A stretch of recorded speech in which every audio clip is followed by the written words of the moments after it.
Kita sering banget ngomongin soal brand kerja juga, nggak bisa dihubungin nggak bisa dilepasin dari brand gitu ya.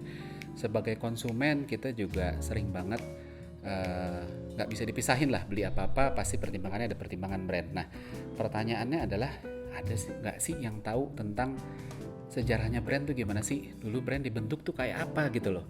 Eh, apakah apakah dibentuk oleh konsumen atau produsen atau pedagang atau apa gitu loh. Nah, saya cerita sedikit ya. Jadi ini bukan sejarah sebenarnya ya, tapi kurang lebih flow-nya lah ya.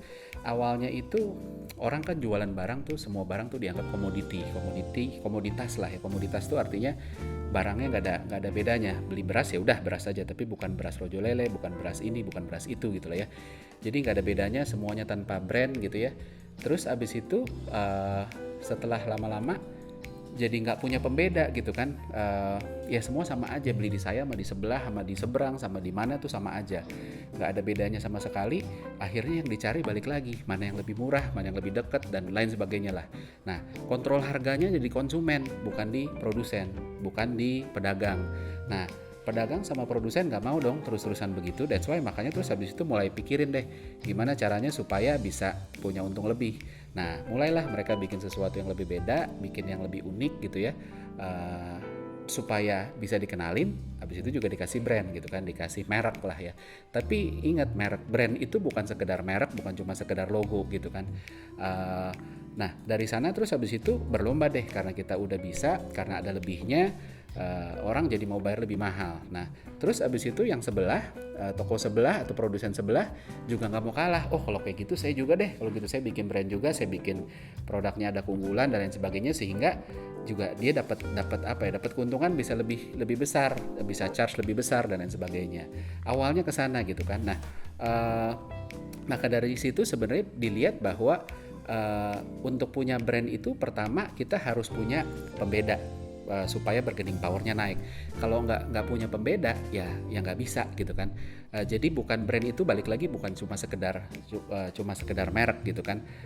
Ada segala sesuatu yang membuat ini diasosiasikan entah sama kualitas, entah sama kelompok tertentu. Oh, kalau yang beli ini orang kaya, kalau dan lain sebagainya. Itu satu paket dalam satu brand gitu kan, sebagai pembeda gitu kan. Nah, terus udah gitulah, ini mulai berhasil, terus mulai punya pembeda. Dan kita juga lihat, kita belajar juga sekarang kayak apa ya, kita ngomong ini deh, bensin pun juga sekarang punya berbeda gitu tuh. Tadinya bensin ya udah bensin aja, sekarang ada yang mereknya Pertamina, ada yang mereknya Shell, ada yang mereknya BP, ada yang mereknya Petronas dan lain sebagainya gitu loh kan. Beras pun juga sama. Beras dulu tuh kalau orang beli, saya beli beras tuh kayak beras curah aja gitu kan, mau berapa liter. Tapi sekarang juga sudah mulai berubah, ada beras apa, Sipulen misalnya, ada beras si jago dan lain sebagainya. Gula pun juga sama. Dulu gula tuh ya udah beli gula plastiknya transparan.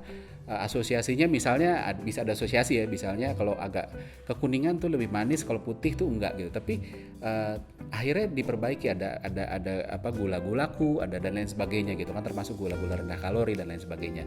Jadi awalnya dari sana. Nah, dari sini kita lihat pelajarannya bahwa yang pertama, brand itu bukan cuma beda gitu loh. Jadi kita nggak bisa ngomongin bahwa ketika kita sudah berbeda terus kita punya brand gitu ya. Nggak juga ya. Nama aja si Tono sama Tini namanya beda, tapi apakah itu brand? Enggak, itu cuma panggilan. Brand itu jauh lebih dari itu gitu. Ini tentang punya kualitas, tentang punya karakter. Jadi bukan cuma ngomongin secara fisik, fitur dan segala macam ya, tapi ada juga karakternya di sana gitu kan. Apakah karakternya contoh misalnya Red Bull gitu ya, karakternya kan adventurous gitu ya dan lain sebagainya, itu nempel di sana gitu.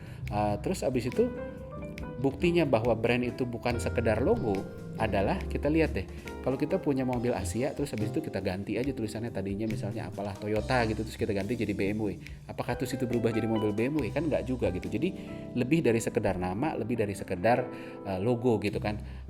Nah, ini pelajaran yang kedua, ini membawa kita ke pelajaran kedua, yaitu persaingan tuh nggak pernah habis. Simon Sinek bilang bahwa ada konsep infinite mindset gitu kan, karena kita di infinite game.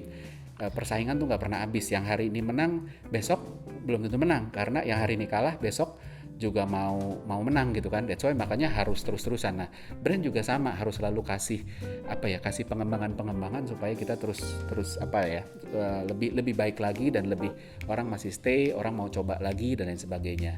Nah, yang ketiga, pelajaran ketiga, kita juga belajar bahwa walaupun untuk bangun brand itu butuh investasi, tapi brand itu nggak buang-buang uang.